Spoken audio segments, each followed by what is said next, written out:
경상북도 성주군의 한적한 산길에서 벌어진 믿기 힘든 사건을 지금부터 들려드리겠습니다. 새벽 4시 낭떠러지 아래 전복된 차량에서 발견된 한 남성의 죽음이 단순한 교통사고가 아닌 치밀하게 계획된 살인이었다는 충격적인 진실이 밝혀졌습니다. 10년을 함께한 아내와 그녀의 내연남, 그리고 청부업자까지 연루된 이 사건은 8억 원의 보험금을 노린 잔혹한 범죄였습니다.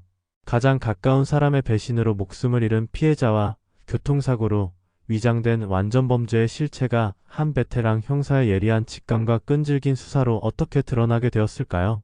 지금부터 한 형사가 이 복잡한 미궁 속에서 진실을 찾아가는 과정을 여러분께 생생히 전해드리겠습니다. 2007년 7월의 어느 날 새벽 4시경 경상북도 성주군의 산간 국도는 이른 새벽 짙은 안개로 뒤덮여 있었고, 경북지 반경찰청 성주경찰서에는 한 통의 긴급 신고가 접수되었다. 신고자는 새벽 운동을 위해 산길을 달리던 중 국도변 낭떠러지 아래에서 전복된 승용차를 발견했다고 했다. 차량의 전조등이 희미하게 켜진 채로 바위에 처박혀 있는 모습이 너무나 처참해 보였다며 떨리는 목소리로 상황을 전했다. 성주경찰서 강력계 김민수 형사는 그날 당직을 서고 있었다. 40대 중반의 베테랑 형사였던 김민수는 20년 넘는 수사 경력을 바탕으로 수많은 사건들을 해결해왔다. 신고를 받은 즉시 그는 김 형사, 박 형사와 함께 현장으로 출동했다. 구불구불한 산길을 따라 올라가며 김민수 형사는 이상한 예감을 떨칠 수 없었다. 새벽 시간대의 교통사고는 대부분 음주운전이나 졸음운전과 관련이 있는데, 이 시간에 이런 외진 산길을 달리는 이유가 무엇일지 의문이 들었다. 현장에 도착한 수사팀은 곧바로 상황 파악에 나섰다. 승용차는 국도에서 약 10m 아래 낭떠러지에 추락해 앞부분이 크게 파손된 채 바위에 박혀 있었다. 차량은 현대자동차의 중형 세단이었고, 번호판을 통해 차주를 확인한 결과 성주군에 거주하는 30대 남성 이철호의 소유로 확인되었다. 김민수 형사가 차량 내부를 살펴보는 순간 그의 표정이 굳어졌다. 운전석에는 사람이 없었고, 조수석에는 한 남성이 안전벨트를 맨 채로 의식을 잃은 상태로 앉아 있었다. 응급구조팀이 즉시 심폐소생술을 시도했지만 이미 사망한 상태였다. 사망자는 차량 소유주인 이철호로 확인되었다. 김민수 형사는 현장을 꼼꼼히 살펴보며 여러 가지 의문점들을 발견했다. 첫 번째로 운전자가 없다는 점이었다. 일반적인 교통사고라면 운전자가 운전석에서 발견되어야 하는데 차주인 이철호는 조수석에 앉아 있었다. 두 번째로 사망자의 상태가 이상했다. 차량이 낭떠러지에서 전복되어 크게 파손되었음에도 불구하고 이철호의 시신은 외상이 거의 없는 상태였다. 얼굴에 약간의 찰과상이 있을 뿐 다른 부위에는 교통사고로 인한 심각한 외상을 찾아볼 수 없었다. 이상하다. 이 정도 충격이면 외상이 심해야 하는데. 김민수 형사는 중얼거리며 시신을 더욱 자세히 관찰했다. 그때 그의 눈에 이상한 점이 포착되었다. 이철호의 머리 뒤쪽에 둔기에 맞은 듯한 상처가 있었던 것이다. 상처는 교통사고로 인한 것이라기보다는 누군가가 의도적으로 가한 것처럼 보였다. 국과수 검시관이 현장에 도착해 1차 검시를 실시한 결과도 김민수 형사의 의심을 뒷받침했다. 검시관은 사망자의 상태가 일반적인 교통사고 사망자와는 다르다고 판단했다. 특히 머리 뒤쪽의 상처는 교통사고로는 설명하기 어려운 형태였으며 사망 시점도 차량 추락 시점과 차이가 있을 가능성이 높다고 소견을 밝혔다. 김민수 형사는 현장 주변을 샅샅이 수색하며 추가적인 단서를 찾기 시작했다. 차량의 브레이크 흔적을 살펴보니 급제동을 건 흔적이 전혀 없었다. 이는 운전자가 의식을 잃은 상태에서 차량이 추락했을 가능성을 시사했다. 또한 차량 내부에서는 술 냄새를 맡을 수 없었고 음주운전의 흔적도 발견되지 않았다. 현장 조사를 마친 김민수 형사는 이 사건이 단순한 교통사고가 아닐 가능성이 높다고 판단했다. 모든 정황이 누군가가 의도적으로 꾸민 사건임을 가리키고 있었다. 그는 즉시 이철호의 신원과 주변 인물들에 대한 조사에 착수하기로 결정했다. 이철호는 성주군에서 소규모 자동차 정비업을 운영하는 평범한 사업자였다. 아내 한미영과 결혼한 지 10년이 넘었으며 두 사람 사이에는 자녀가 없는 것으로 확인되었다. 이웃들의 증언에 따르면 평소 부부 사이가 그리 좋지 않았다는 이야기가 있었지만, 그렇다고 해서 살인사건으로 이어질 만큼 심각한 갈등이 있었다는 증언은 없었다. 김민수 형사는 우선 이철호의 아내 한미영을 만나보기로 했다. 한미영은 30대 후반의 여성으로 남편이 사망했다는 소식을 들었을 때 충격을 받는 것처럼 보였다. 하지만 김민수 형사의 오랜 경험으로 볼 때 그녀의 반응에는 어딘가 어색한 구석이 있었다. 진짜 슬퍼하는 사람의 반응이라기보다는 연기를 하는 듯한 느낌이었다. 남편이 어젯밤에 어디에 갔는지 아십니까? 김민수 형사가 조심스럽게 물었다. 잘 모르겠어요. 평소에도 늦게 들어오는 경우가 많았거든요. 정비소 일이 끝나면 친구들과 술을 마시거나 하는 경우가. 한미영은 대답하면서도 시선을 제대로 마주치지 못했다. 김민수 형사는 한미영의 이상한 반응을 놓치지 않았다. 남편을 갑작스럽게 잃은 아내치고는 너무나 차분했고 질문에 대한 대답도 어딘가 준비된 듯한 느낌이었다. 그는 한미영에 대한 보다 깊이 있는 조사가 필요하다고 판단했다. 한편 국가수에서는 이철호의 부검을 실시하기 위해 시신을 부검장으로 옮겼다. 김민수 형사는 부검 결과를 기다리면서 이철호의 과거 행적과 인간관계에 대한 조사를 계속했다. 정비소 동료들과 단골 손님들을 만나 증언을 수집하는 과정에서 흥미로운 사실들이 하나둘씩 드러나기 시작했다. 이철호의 정비소 동료인 조기성 씨는 최근 이철호가 평소와 다른 모습을 보였다고 증언했다. 최근 몇 달 동안 철호 형이 뭔가 고민이 많아 보였어요. 술을 마실 때도 자주 한숨을 쉬곤 했는데 뭔가 걱정거리가 있는 것 같았습니다. 조기성 씨의 증언은 이철호가 사망 직전에 어떤 문제를 안고 있었을 가능성을 시사했다. 또 다른 동료는 더욱 구체적인 증언을 했다. 철호 형이 최근에 아내와 자주 다투는 것 같다고 하더라고요. 전화 통화하는 걸 들어보니까 목소리가 많이 높아져 있고 뭔가 심각한 문제가 있는 것 같았어요. 그런데 구체적으로 뭔 일인지는 말해주지 않아서. 김민수 형사는 이철호 부부 사이에 심각한 갈등이 있었을 가능성에 주목했다. 하지만 단순한 부부 갈등이 살인 사건으로 이어졌을 것이라고 단정하기에는 아직 증거가 부족했다. 그는 보다 객관적인 증거를 찾기 위해 이철호의 휴대폰 통신 기록과 금융 거래 내역을 조회하기로 했다. 통신사에서 제공받은 이철호의 휴대폰 통화 기록을 분석한 결과 사건 발생 전날까지는 평소와 별다른 차이가 없었다. 하지만 사건 당일인 7월 15일 새벽에는 어떤 통화 기록도 남아있지 않았다. 이는 이철호가 의식을 잃었거나 이미 사망한 상태였을 가능성을 뒷받침하는 정황이었다. 은행에서 제공받은 금융 거래 내역에서는 더욱 흥미로운 사실이 발견되었다.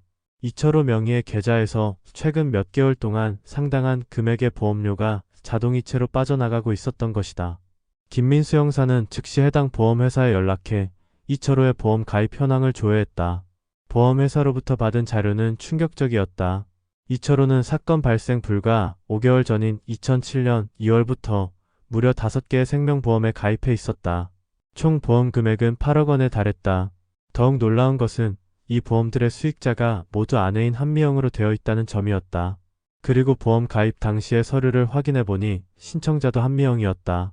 김민수 형사는 이제 확신을 갖게 되었다. 이 사건은 분명 보험금을 노린 계획적인 살인 사건이었다. 하지만 아직 한미영이 직접 범행을 저질렀다는 증거는 없었다. 그녀 혼자서 남편을 살해하고 차량으로 운반해 사고로 위장하기에는 물리적으로 한계가 있어 보였고 분명 공범이 있을 것이라고 김민수 형사는 판단했다. 그때 국가수에서 부검 결과가 나왔다는 연락이 와서 김민수 형사는 즉시 국가수로 향했다. 부검을 담당한 의사는 김민수 형사의 추정을 뒷받침하는 충격적인 소견을 발표했다. 사망자의 혈액에서 다량의 수면제 성분이 검출되었습니다. 트리아졸람 계열의 강력한 수면제로 일반적으로 처방전이 있어야 구입할 수 있는 전문의 약품입니다. 검출된 농도로 볼 때 의식을 잃기에 충분한 양이었습니다. 부검인은 계속해서 설명했다. 그리고 머리 뒤쪽의 상처는 교통사고로 인한 것이 아닙니다. 둔기로 강하게 타격을 가해 생긴 상처로 보이며 이 상처가 직접적인 사망 원인일 가능성이 높습니다. 김민수 형사는 이제 모든 퍼즐이 맞아떨어지기 시작한다고 느꼈다. 누군가가 이철호에게 수면제를 먹인 후 둔기로 살해하고 이를 교통사고로 위장하려 했던 것이다. 그리고 그 배후에는 8억 원의 보험금과 한미영이 있었다. 하지만 김민수 형사는 성급한 결론을 내리지 않았다. 한미영이 혼자서 이런 치밀한 범행을 계획하고 실행했을 가능성은 낮아 보였다. 분명 그녀를 도운 공범이 있을 것이고 그 공범을 찾아내는 것이 이 사건을 완전히 해결하는 열쇠가 될 것이라고 확신했다. 김민수 형사는 부검 결과를 바탕으로 본격적인 수사에 돌입했다. 한미영이 보험금을 목적으로 남편 살해에 연루되어 있다는 정황은 분명해 보였지만 그녀 혼자서는 불가능한 범행이라는 것 또한 명백했다. 30대 후반의 여성이 혼자서 남편을 살해하고 시신을 차량에 싣고 산길까지 운반해 사고로 위장하는 것은 물리적으로 한계가 있었다. 분명 그녀를 도운 공범이 있을 것이고 그 공범을 찾는 것이 이 사건의 핵심이라고 김민수 형사는 판단했다. 김민수 형사는 우선 한미영의 주변 인물들에 대한 철저한 조사에 착수했다. 그녀의 직장 동료들, 친구들, 친척들을 하나하나 만나면서 최근 그녀의 행동 변화나 새로운 인간관계에 대한 정보를 수집했다. 한미영은 성주군 소재의 한 미용실에서 미용사로 일하고 있었는데 동료 미용사들의 증언이 흥미로웠다. 미용실 원장은 미영 씨가 최근 몇 달 동안 이전과는 다른 모습을 보였다고 증언했다. 예전에는 남편 이야기를 자주 했는데 요즘에는 남편에 대한 이야기를 거의 하지 않더라고요. 그리고 휴대폰을 자주 확인하면서 몰래 전화를 받는 일이 많아졌어요. 누구와 통화하는지 물어봐도 그냥 친구라고만 하고 자세한 얘기는 안 해주더라고요.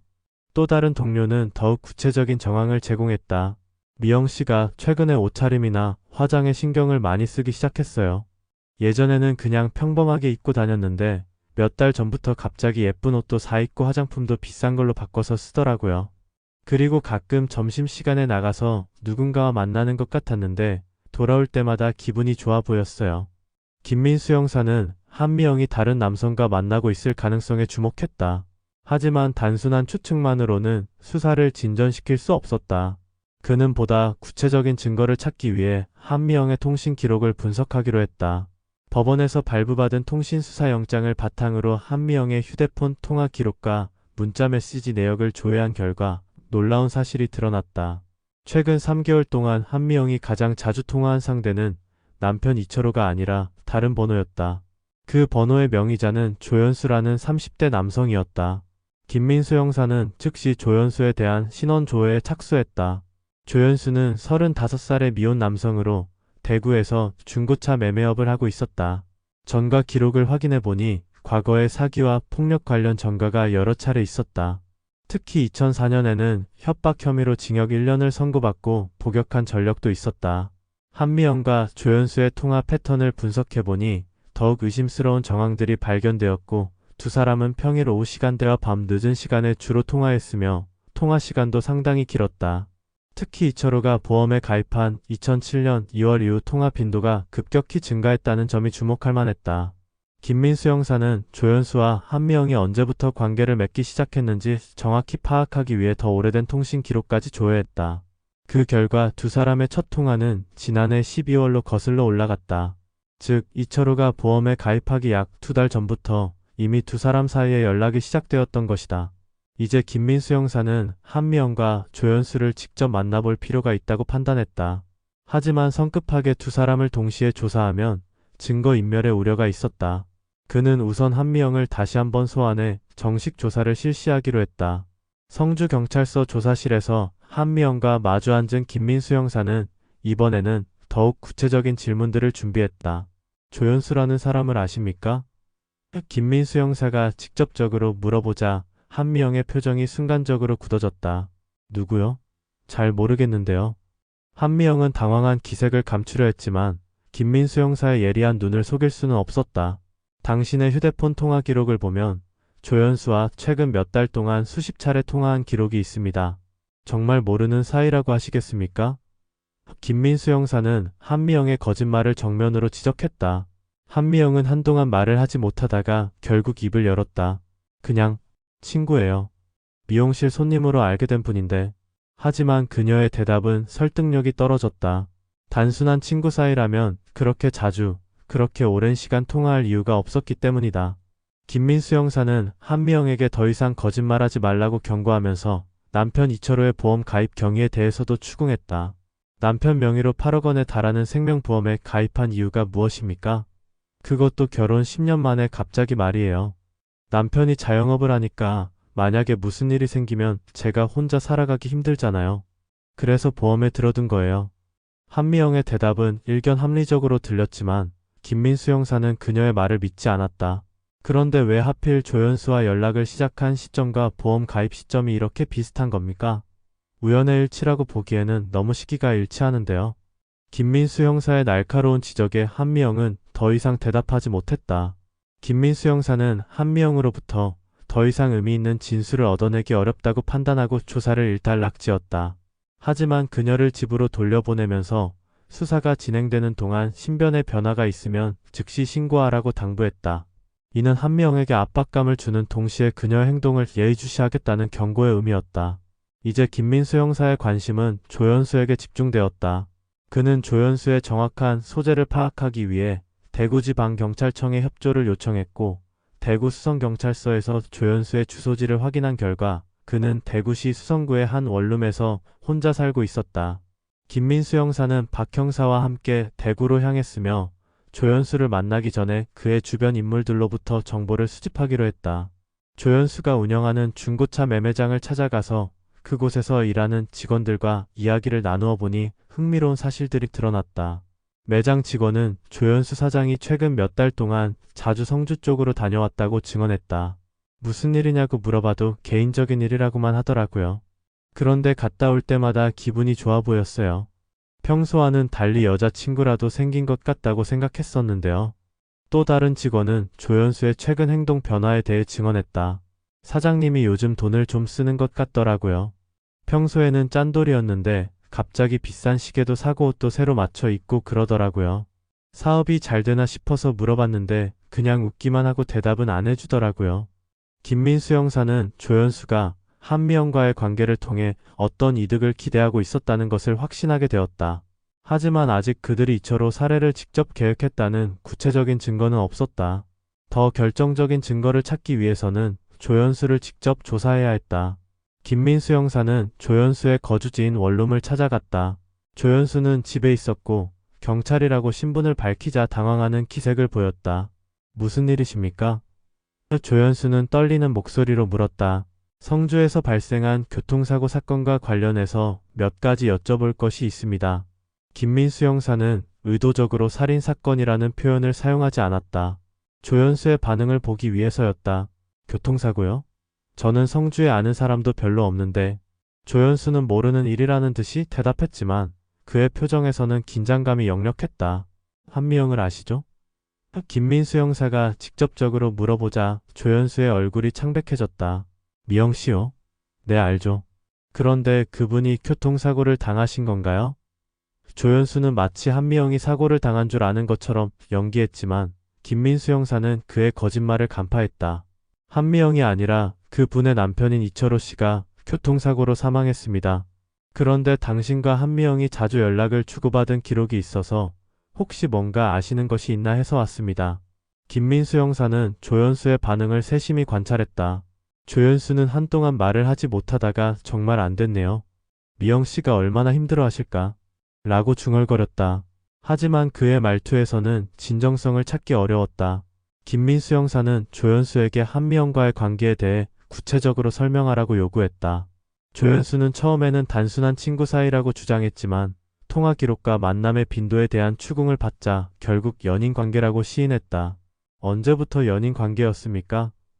김민수 형사의 질문에 조연수는 작년 겨울부터라고 대답했다. 이는 통신 기록과 일치하는 내용이었다. 그럼 이철호 씨가 살아있을 때부터 부정한 관계를 맺고 있었다는 뜻이군요. 그리고 한미영 씨가 남편 명의로 거액의 보험에 가입한 것도 알고 있었겠네요.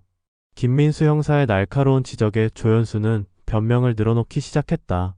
보험 이야기는 들었지만 그게 나쁜 생각으로 가입한 거라고는 생각 안 했어요. 그냥 만약을 대비한 거라고. 조연수는 자신의 무죄를 주장했지만 그의 말에는 설득력이 없었다. 김민수 형사는 조연수를 경찰서로 임의동행을 요청했고 조연수는 순순히 따라왔다. 경찰서에서 정식 조사가 시작되자 조연수의 태도는 점점 더 위축되었다. 7월 15일 새벽에 어디에 있었습니까? 김민수 형사가 사건 당일의 알리바이를 물어보자 조연수는 당황하며 집에서 잤다고 대답했다. 그걸 증명할 수 있는 사람이 있습니까? 김민수 형사의 추가 질문에 조연수는 혼자 살아서 라며 말끝을 흐렸다. 김민수 형사는 조연수의 휴대폰 기지국 접속 기록을 분석하기 위해 긴급히 통신수사영장을 신청했다. 만약 조연수가 사건 당일 성주 지역에 있었다면 그것만으로도 중요한 단서가 될 것이었다. 한편 조연수에 대한 조사가 진행되는 동안 김민수 형사는 사건의 다른 측면도 놓치지 않았다. 이철호를 실제로 살해한 실행범이 따로 있을 가능성을 염두에 두고 수사를 계속했다. 한미영과 조연수만으로는 이런 치밀한 범행을 완벽하게 실행하기 어려워 보였기 때문이다. 김민수 형사는 조연수의 컴퓨터 사용 기록을 조사하기 위해 디지털 포렌식 전문가에게 의뢰했다. 만약 조연수가 인터넷을 통해 청부업자를 물색했다면 그 흔적이 남아있을 가능성이 높았다. 며칠 후 디지털 포렌식 결과가 나왔다. 조연수의 컴퓨터에서 심부름센터와 관련된 검색 기록이 대량 발견된 것이다. 특히 대행업체, 심부름센터, 용역업체 등의 키워드로 수십 차례 검색한 기록이 있었고 여러 심부름센터 사이트에 접속한 로그도 확인되었다. 가장 결정적인 증거는 조연수가 올바름 심부름센터라는 사이트에 실제로 문의글을 올린 기록이었다. 문의 내용은 사람을 좀 혼내주는 일도 가능한가요? 라는 것으로 그의 범행 의도를 명확히 보여주는 것이었다. 김민수 형사는 즉시 올바름 심부름센터를 운영하는 업체를 찾아갔다. 업체 운영자인 최동혜 씨는 조연수의 문의에 대해 기억한다고 증언했다. 그 사람이 처음에는 그냥 위험만 하는 일인지 물어보더라고요. 그래서 저희는 그런 일은 안 한다고 했는데 나중에 전화를 해서 개인적으로 소개해 줄 수 있는 사람이 있냐고 하더라고요. 최동혜 씨의 증언은 조연수가 적극적으로 청부업자를 물색했다는 것을 보여주었다. 그래서 누구를 소개해 주셨습니까? 김민수 형사의 질문에 업체 사장은 최강훈이라는 사람을 소개해 줬다고 대답했다. 김민수 형사는 드디어 이 사건의 실행범을 찾아낸 것 같았고 최강훈이라는 인물이 조연수의 의뢰를 받아 이철호를 살해했을 가능성이 높아 보인다는 판단을 하였고 그는 즉시 최강훈에 대한 신원 조회에 착수했다. 최강훈은 50대 초반의 남성으로 부산에 거주하면서 일용직 노동을 하는 것으로 파악되었다. 전과 기록을 확인해보니 폭력, 공갈, 협박 등의 전가가 10여 차례나 되었다. 특히 돈을 받고 다른 사람을 위협하거나 폭행하는 일을 해온 전력이 있어 이번 사건과의 연관성이 높아 보였다. 김민수 형사는 조연수와 최강훈의 연락 기록을 확인하기 위해 추가로 통신 수사영장을 신청했다. 만약 두 사람 사이에 연락이 있었다면 그것만으로도 중요한 단서가 될 것이었다. 김민수 형사는 조연수와 최강훈의 연결고리를 찾기 위해 집중적인 수사에 돌입했다. 통신회사에서 제공받은 조연수의 추가 통화 기록을 분석한 결과 놀라운 사실이 드러났다. 조연수는 심부름센터 사장으로부터 최강훈의 연락처를 받은 후 실제로 최강훈과 여러 차례 통화한 기록이 있었다. 첫 통화는 사건 발생 한 달 전인 6월 중순이었고 그 이후 사건 당일까지 총 10여 차례의 통화 기록이 남아 있었다. 김민수 형사는 조연수의 휴대폰 기지국 접속 기록 분석 결과도 함께 확인했다. 사건 당일인 7월 15일 새벽 1시부터 4시까지 조연수의 휴대폰은 성주군 일대 기지국에 접속한 기록을 남기고 있었다. 이는 조연수가 자신의 알리바이 주장과는 달리 사건 현장 근처에 있었다는 것을 명확히 증명하는 결정적인 증거였다. 김민수 형사는 이 증거를 가지고 조연수를 다시 조사실로 불렀다. 당신은 사건 당일 집에서 잠을 잤다고 했는데 휴대폰 기지국 기록에는 새벽 시간대에 성주 지역에 있었다고 나와 있습니다. 또한 최강훈이라는 사람과 여러 차례 통화한 기록도 있고요. 이를 어떻게 설명하시겠습니까? 조연수는 순간적으로 말문이 막혔다. 객관적인 증거 앞에서 더 이상 거짓말로 빠져나갈 수 없다는 것을 깨달은 듯했다. 그는 한동안 아무 말도 하지 못하다가 결국 떨리는 목소리로 말했다. 미안합니다. 정말 죄송합니다. 김민수 형사는 조연수를 더욱 압박했다. 최강훈에게 무엇을 의뢰했습니까? 그리고 얼마를 주기로 했습니까? 조연수는 한참 동안 침묵을 지키다가 결국 입을 열었다. 처음에는 정말 것만 주라고 했어요. 그런데 그는 말끝을 흐리며 고개를 떨궜다. 그런데 뭡니까? 끝까지 말하세요. 김민수 형사가 계속 압박하자 조연수는 나중에는 아예 없애달라고 했습니다 라고 고백했다. 김민수 형사는 조연수로부터 구체적인 범행 계획과 실행 과정에 대한 진술을 받기 시작했다. 조연수의 증언에 따르면 처음 최강훈과 만난 것은 6월 하순경이었다. 대구의 한 찻집에서 만나 이철호 씨를 처리해달라고 의뢰했다는 것이다. 최강훈이 얼마를 요구했습니까? 김민수 형사의 질문에 조연수는 3천만 원이라고 대답했다. 그래서 성금은 얼마를 줬습니까? 김민수 형사가 추가로 물어보자 조연수는 1천만 원을 먼저 주기로 했는데 실제로는 500만 원만 줬다고 진술했다. 김민수 형사는 조연수와 최강훈 사이의 금전 거래 내역을 확인하기 위해 은행에 조회를 의뢰했다. 동시에 최강훈의 소재를 파악하기 위해 부산지방경찰청에 협조를 요청했다. 한편 김민수 형사는 사건 당일의 구체적인 진행 과정에 대해서도 조연수를 추궁했다. 조연수에 따르면 한미영이 남편에게 수면제가 든 음료를 먹인 것은 7월 15일 밤 11시경이었다고 했다. 수면제는 조연수가 미리 구입해서 한미영에게 건네준 것이었다. 수면제는 어디서 구입했습니까? 김민수 형사의 질문에 조연수는 인터넷으로 주문했다고 대답했다. 하지만 구체적인 구입처는 기억이 나지 않는다고 하며 회피적인 태도를 보였다. 조연수는 계속해서 사건 당일의 상황을 설명했다. 이철호 씨가 완전히 의식을 잃을 때까지 기다린 후 새벽 1시경 한미영이 조연수에게 전화로 신호를 보냈다는 것이다. 그 신호를 받은 조연수는 미리 근처에서 대기하고 있던 최강훈에게 연락해 집으로 들어가라고 지시했다. 당신도 직접 현장에 있었습니까? 김민수 형사가 물어보자 조연수는 고개를 끄덕였다. 집 근처 골목에서 기다리고 있었어요. 혹시 문제가 생기면 도와야 한다고 생각해서.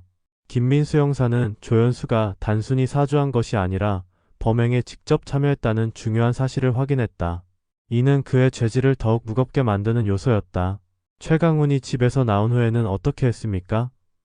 김민수 형사의 질문에 조연수는 함께 차에 실려있는 이철호 씨를 산길로 운반했다고 진술했다. 조연수의 증언에 따르면 그들은 이미 죽어있는 이철호 씨의 시신을 차량의 조수석에 앉혀놓고 안전벨트를 채웠다. 그리고 조연수가 미리 정해둔 산길 낭떠러지까지 차량을 운전해 갔다는 것이다. 왜 하필 그 장소를 선택했습니까? 김민수 형사가 사고 장소 선정 이유를 묻자 조연수는 며칠 전에 미리 탑사를 해봤는데 사람들이 잘 다니지 않으면서도 낭떠러지가 있어서 교통사고로 보이기 좋을 것 같아서라고 대답했다. 김민수 형사는 조연수의 치밀한 계획에 소름이 돋았다. 이 범행은 단순한 충동적 살인이 아니라 수개월에 걸쳐 세밀하게 계획된 것이었다. 차량을 낭떠러지에 굴린 후에는 어떻게 했습니까? 김민수 형사가 계속 추궁하자 조연수는 최강훈과 함께 걸어서 내려와서 택시를 타고 돌아갔다고 진술했다. 김민수 형사는 조연수로부터 범행의 전모를 파악한 후 이제 실제 살인을 저지른 최강훈을 체포해야 한다고 판단했다. 부산경찰청에서 제공받은 정보에 따르면 최강훈은 부산 사하구의 한 고시원에서 생활하고 있었다. 김민수 형사와 박 형사는 부산으로 향했다. 최강훈을 체포하기 전에 그의 주변 상황을 파악하기 위해 고시원 관리인과 이야기를 나누었다. 최강훈 씨가 최근에 어떤 변화가 있었나요? 김민수 형사의 질문에 관리인은 한 달 정도 전부터 갑자기 여유가 생긴 것 같았다고 대답했다. 구체적으로 어떤 면에서 그렇게 느꼈습니까? 김민수 형사가 자세히 물어보자 관리인은 밀린 고시원비를 한꺼번에 다 갚더라고요. 그리고 새 옷도 사 입고 다니고 술도 자주 사 먹고 그러더라고요. 평소에는 하루벌이 하루살이였는데 말이에요 라고 증언했다. 김민수 형사는 최강훈이 조연수로부터 돈을 받았을 가능성이 높다고 판단했다. 그는 최강훈의 은행 계좌 거래 내역을 조회하기 위해 영장을 신청했다. 은행에서 제공받은 최강훈의 계좌 거래 내역은 김민수 형사의 추정을 정확히 뒷받침했다. 7월 16일, 즉 이철호 씨 사망 하루 후에 최강훈의 계좌에 500만 원이 현금으로 입금되어 있었다. 입금자는 조연수였다.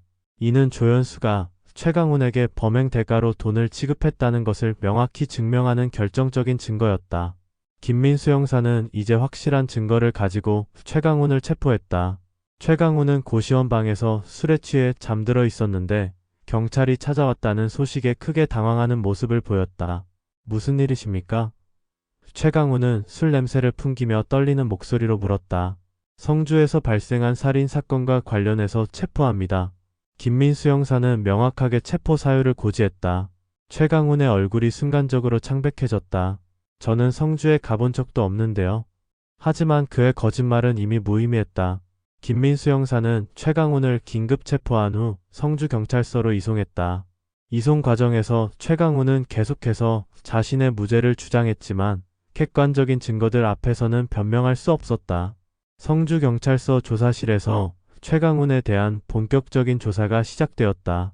김민수 형사는 조연수로부터 받은 진술 내용을 바탕으로 최강훈을 압박했다. 조연수가 모든 것을 자백했습니다. 당신에게 이철호 씨 살해를 의뢰했다고 말이에요. 그리고 당신 계좌에 500만 원을 입금한 기록도 있고요. 김민수 형사는 결정적인 증거들을 차례로 제시했다. 최강훈은 한동안 아무 말도 하지 못하다가 저는 그냥 겁만 주라고 해서 간 거예요. 죽이라고 한 게 아니라 라고 변명했다. 그럼 왜 둔기로 머리를 때려서 죽였습니까? 겁만 주려 했다면 그럴 필요가 없었을 텐데요. 김민수 형사는 최강훈의 변명을 일축했다.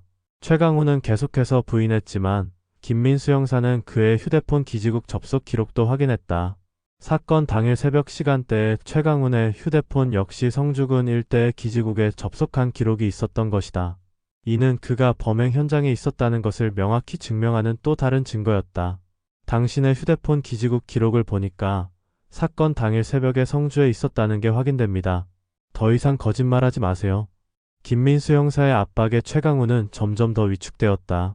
며칠간의 집중적인 조사 끝에 최강훈이 드디어 입을 열었다. 정말 미안합니다. 돈이 너무 필요해서. 그의 목소리에는 후회와 절망이 묻어 있었다. 김민수 형사는 최강훈으로부터 구체적인 범행 과정에 대한 진술을 받기 시작했다. 최강훈에 따르면 조연수로부터 첫 연락을 받은 것은 6월 중순경이었다고 했다. 조연수는 남편 때문에 고생하는 여자가 있는데 좀 혼내줄 수 있냐고 물어봤다는 것이다. 처음에는 정말 것만 주는 일인 줄 알았어요. 그런데 나중에 만나서 이야기를 들어보니까 아예 없애버리자는 커더라고요. 최강훈은 자신도 처음에는 살인 의도가 없었다고 주장했다. 하지만 김민수 형사는 이를 믿지 않았다. 그럼 수면제는 왜 사용했습니까? 단순히 겁주는 것이라면 굳이 피해자를 의식불명 상태로 만들 필요가 없지 않습니까? 최강훈은 이 질문에 대해 명확한 답변을 하지 못했다. 결국 그는 처음부터 살인을 계획했다는 것을 스스로 인정하는 셈이 되었다. 김민수 형사는 사건 당일의 구체적인 상황에 대해서도 자세히 물어보았다. 최강훈에 따르면 조연수로부터 신호를 받은 후 새벽 1시 30분경 이철호 씨 집에 들어갔다고 했다. 어떤 방법으로 집에 들어갔습니까? 김민수 형사의 질문에 최강훈은 한미영 씨가 문을 열어줬다고 대답했다. 들어가서 무엇을 했습니까? 김민수 형사가 계속 추궁하자 최강훈은 이철호 씨는 이미 소파에서 잠들어 있었어요. 수면제 때문에 완전히 의식을 잃은 상태였죠 라고 진술했다. 그래서 어떻게 했습니까? 김민수 형사의 질문에 최강훈은 한참 망설이다가 준비해간 둔기로 머리 뒤쪽을 한번 때렸어요 라고 고백했다. 김민수 형사는 최강훈이 사용한 둔기가 무엇인지 물어보았다. 최강훈은 야구 방망이 같은 것을 준비해갔다고 대답했다. 그 둔기는 지금 어디에 있습니까? 김민수 형사의 질문에 최강훈은 산에 버렸다고 진술했다. 김민수 형사는 최강훈으로부터 둔기를 버린 정확한 장소를 확인한 후 수색팀을 파견했다. 며칠 후 수색팀은 최강훈이 진술한 장소에서 야구 방망이를 발견했다. 방망이에서는 이철호 씨의 혈흔이 검출되어 이것이 살인 무기임이 확인되었다. 최강훈은 계속해서 범행 경위를 설명했다. 이철호 씨를 죽인 후에 조연수와 함께 시신을 차에 실었어요. 그리고 조연수가 미리 정해둔 장소로 가서 차를 낭떠러지에 굴려버렸죠. 교통사고처럼 보이게 하려고. 김민수 형사는 최강훈의 진술이 현장 상황과 일치하는지 꼼꼼히 검증했다. 이철호 씨가 조수석에서 발견된 것, 운전자가 없었던 것, 머리 뒤쪽에 둔기 손상 등 모든 것이 최강훈의 진술과 정확히 일치했다. 범행 대가로 얼마를 받기로 했습니까? 김민수 형사가 금전 관계에 대해 물어보자 최강훈은 3천만 원이라고 대답했다. 그런데 실제로는 500만 원만 받았죠? 김민수 형사가 확인하자 최강훈은 고개를 끄덕였다. 조연수가 일단 500만 원만 주고 나머지는 보험금이 나오면 주겠다고 했는데 김민수 형사는 최강훈의 진술을 통해 범행의 전모를 완전히 파악했다. 한미영과 조연수가 공모해서 이철호 씨 살해를 계획했고 최강훈을 고용해서 실제 범행을 저질렀다는 것이 명확해졌다. 이제 김민수 형사는 한미영과 조연수를 다시 소환해서 최강훈의 진술 내용을 토대로 최종 확인을 할 차례였다. 더 이상 부인할 수 없는 결정적인 증거들이 모두 확보된 상태였다. 한미영은 최강훈이 체포되고 모든 것을 자백했다는 소식을 듣고 완전히 무너졌다. 그녀는 조사실에 들어서자마자 눈물을 터뜨리며 정말 죄송합니다. 모든 게 제 잘못입니다. 라고 울먹였다. 김민수 형사는 한미영으로부터도 최종 확인을 받았다. 한미영의 증언은 조연수와 최강훈의 진술과 거의 일치했다. 그녀는 남편에게 수면제를 먹였고 최강훈이 집에 들어오도록 문을 열어주었으며 범행 후 현장을 정리하는 것도 도왔다고 시인했다. 왜 이런 끔찍한 일을 저질렀습니까? 김민수 형사의 질문에 한미영은 조연수를 만나면서 남편이 너무 싫어졌어요. 그리고 보험금만 있으면 조연수와 새로운 삶을 살 수 있을 것 같았어요. 라고 대답했다.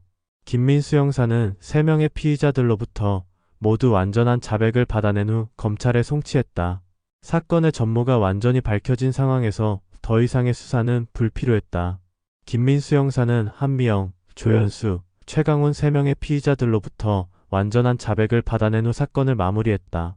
모든 증거가 완벽하게 맞아떨어지고 피의자들의 진술도 일치하는 상황에서 검찰은 신속하게 기소 절차에 들어갔다.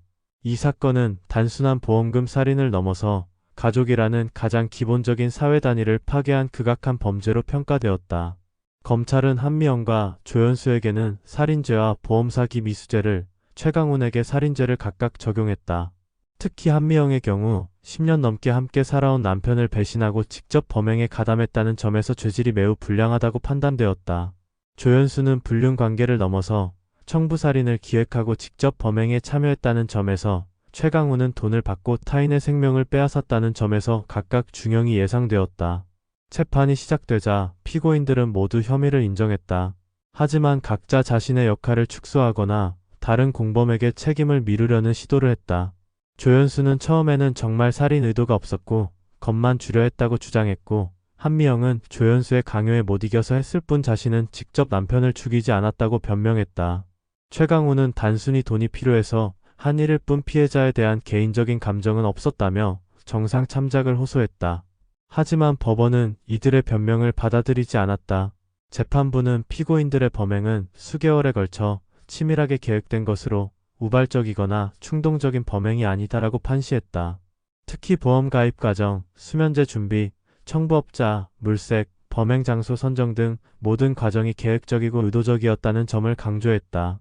재판 과정에서 피해자인 이철호 씨의 인간적인 면모도 부각되었다.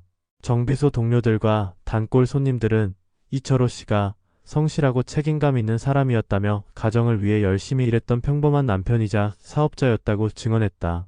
이러한 증언들은 피고인들의 범행이 얼마나 잔혹하고 비정한 것이었는지를 더욱 부각시켰다. 특히 이철호 씨의 형 이철민 씨는 법정에서 동생은 아내를 믿고 사랑했는데 가장 가까운 사람에게 배신당해 죽었다며 이런 끔찍한 범죄에는 반드시 엄벌이 내려져야 한다고 울분을 토했다. 그의 증언은 방청석의 많은 사람들을 눈물짓게 했다. 재판부는 피고인들의 범행에 대해 매우 엄중한 시각으로 접근했다. 재판장은 이 사건은 단순히 보험금을 노린 계획적 살인에 그치지 않는다며 부부간의 신의와 가족애라는 인간의 가장 기본적인 도덕성을 파괴한 극악한 범죄라고 규정했다. 특히 한미영의 행위에 대해서는 10년 넘게 함께 살아온 남편에 대한 최소한의 인간적 정의나 도덕성조차 찾아볼 수 없다며 불륜 관계에 빠진 것도 모자라 남편의 생명까지 빼앗으려 한 것은 용서받을 수 없는 범죄라고 강하게 비판했다. 또한 피고인이 직접 남편에게 수면제를 먹이고 살인범을 집안으로 들여보낸 행위는 살인의 핵심적 역할을 한 것이라고 판시했다. 조연수에 대해서는 불륜 관계를 넘어서 타인의 생명을 빼앗는 범죄를 계획하고 실행한 것은 극도로 반사회적인 행위라며, 특히 청부업자를 물색하고 직접 범행에 참여한 것은 죄질이 매우 나쁘다고 지적했다. 또한 피해자와 개인적인 원한 관계도 없으면서 순전히 자신의 욕심을 위해 무고한 생명을 빼앗은 것은 인간의 존엄성을 무시한 행위라고 규탄했다. 최강훈에 대해서는 돈을 목적으로 살인을 저지른 행위는 인간의 생명을 돈으로 환산한 것과 같다며 생명을 경시하는 범죄자에게는 엄중한 처벌이 필요하다고 판시했다. 또한 피고인이 과거부터 폭력 등의 전가를 반복해왔음에도 불구하고 전혀 반성하지 않고 더욱 큰 범죄를 저질렀다며 사회로부터 장기간 격리할 필요가 있다고 덧붙였다. 검찰은 최종 구형에서 최강훈에게 무기징역을, 한미영과 조연수에게는 징역 20년을 각각 구형했다. 검찰은 이 사건은 우리 사회의 도덕적 기반을 뿌리채 흔드는 극악한 범죄라며 유사 범죄를 예방하고 사회 정의를 실현하기 위해서는 엄중한 처벌이 불가피하다고 구형 이유를 설명했다. 피고인들의 변호인은 각각 선처를 호소했다. 한미영의 변호인은 피고인이 직접 살인을 저지른 것이 아니고 조연수의 교사에 의해 범행에 가담하게 된 것이라며 깊이 반성하고 있으니 관용을 베풀어 달라고 주장했다. 조연수의 변호인은 피고인이 처음부터 살인 의도를 가졌던 것이 아니라 상황이 그렇게 된 것이라며 가정 환경이 불우했던 점을 참작해 달라고 호소했다. 최강훈의 변호인은 피고인이 경제적 어려움 때문에 범행을 저질렀을 뿐 악의가 있었던 것은 아니다라며 진심으로 뉘우치고 있다고 선처를 구했다. 하지만 재판부는 변호인들의 선처 호소를 받아들이지 않았다. 재판부는 피고인들의 범행은 그 계획성과 잔혹성, 그리고 사회에 미치는 파장을 고려할 때 어떤 정상 참작 사유로도 가볍게 처벌할 수 없다고 판시했다. 최종 선고에서 법원은 최강훈과 조연수에게 징역 20년을, 한미영에게 징역 12년을 각각 선고했다. 세 피고인 모두에게 중형이 내려진 것이다. 특히 조연수와 최강훈에게는 동일한 형량이 선고되어 범행에서의 역할과 책임이 동등하게 평가받았다. 재판부는 양형 이유에서 이 사건은 보험금을 노린 계획적 살인으로서 그 죄질이 극히 불량하고 피해자가 가정의 가장으로서 가족을 부양해야 할 책임이 있었음에도 불구하고 가장 가까운 사람들에 의해 생명을 잃게 된 점을 중시했다고 설명했다. 또한 피고인들이 수개월에 걸쳐 치밀하게 범행을 계획하고 인터넷을 통해 청부업자를 물색하며 범행 후 교통사고로 위장하려 한 점 등을 종합적으로 고려할 때 사회에 미치는 악영향이 매우 크다며 엄정한 처벌을 통해 유사 범죄를 예방할 필요가 있다고 덧붙였다.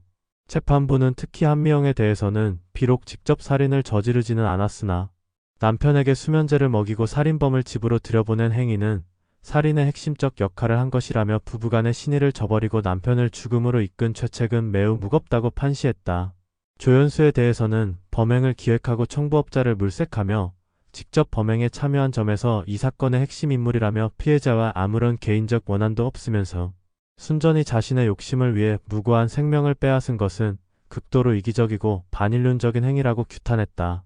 최강훈에 대해서는 돈을 받고 타인의 생명을 빼앗은 행위는 생명의 존엄성을 완전히 무시한 것이라며 과거부터 폭력 전가를 반복해왔음에도 전혀 반성하지 않고 더욱 큰 범죄를 저지른 점에서 사회로부터 장기간 격리할 필요가 있다고 판단했다. 재판부는 피고인들의 범행으로 인해 피해자, 가족이 입은 경제적, 정신적 피해는 돈으로 환산하기 어려울 정도로 크다며 특히 가장을 잃은 가족의 상실감과 정신적 고통은 평생에 걸쳐 계속될 것이라고 판시했다. 보험회사들도 당연히 보험금 지급을 거부했다.